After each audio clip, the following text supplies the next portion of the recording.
Tere sulle! Täna siis räägin sellisel loodusseaduse teemal nagu koht ja eelkõige siis tühi koht. Mida see siis tähendab? Nagu me teame, öeldakse selline tore vanasõnaga, et loodus tühja kohta ei salli. Et kui näiteks me kaevame üles mingi taime, olen siin metsas praegu, siis see on selge, et siia kasvab asemel uus.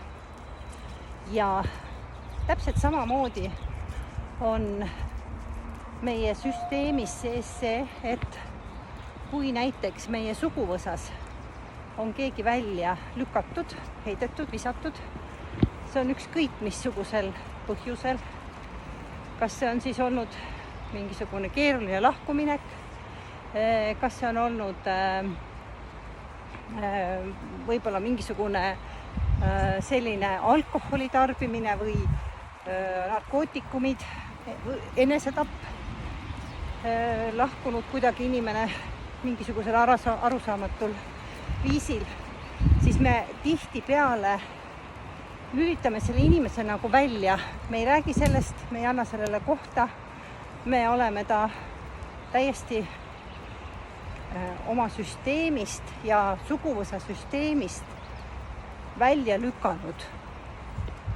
Kui on väga keerulised lahutused, siis mõnikord on nii, et mõni inimene lükatakse nii välja, et keegi taga ei suhtle.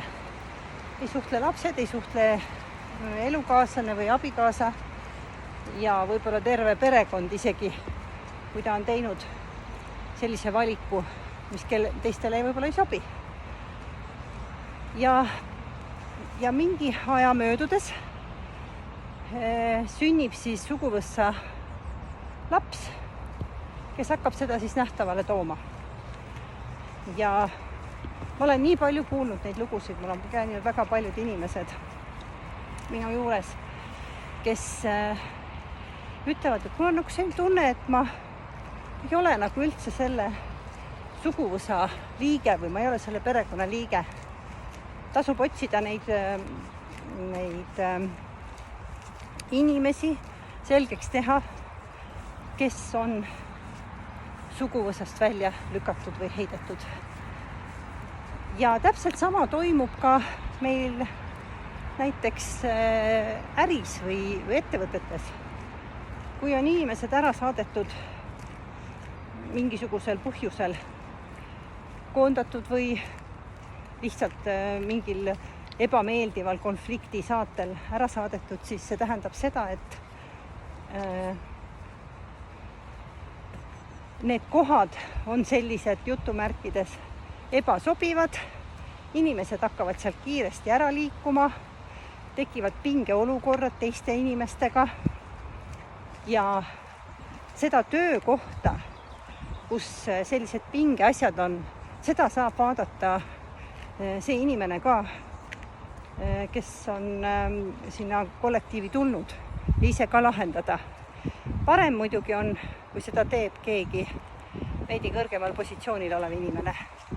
Eriti hea, kui see on ettevõtte juht. Mina olen ise teinud mitmeid töid nende ebasobivate kohtadele inimestele. Täiesti müstilisi lugusid on juhtunud ja organisatsioonis ka osakonnas näiteks on väga tasakaalustunud asi tulnud ja töö jätkub väga heal tasemel. Nii et see koht on oluline, igaühel on koht oluline. Sellest kohast ma räägin pikemalt ka oma online konstellatsiooni kursusel, mida sa võid siis kuulata ja ise kogeda, seal on harjutused ka ja tutvuda teatud asjadega, mis on üliolulised meie süsteemile. Nii et sulle mõnusat enese uurimist, oma süsteemi uurimist. Ja mul on veel online koolitusi, kus sa saad oma süsteemi uurida. Nii et sulle mõnusat sellist enese täiendust. Ja kui sa tunned, et sa soovid tulla eravastuvõtule või ka gruppi konstellatsiooni, siis ja ma teen ka paarisuhte töid. Konstellatsioonis on mul ka väike selline koolitus 2 õhtuga, kus sa saad oma paarisuhtele sügavalt otsa vaadata ja sa ei pea olema üldse suhtes, võid olla täiesti üksik, seda parem veel. Siis sa saad aru, miks sa oled teinud neid valikuid, mis sa oled teinud. Ja minu kohta siis informatsioon minu kodulehel ja ka Facebooki nõustaja lehel, kus ma siis panen Kairi Kuusma nõustaja üles informatsiooni. Soovin sulle kõike head ja järgmiste kordadeni.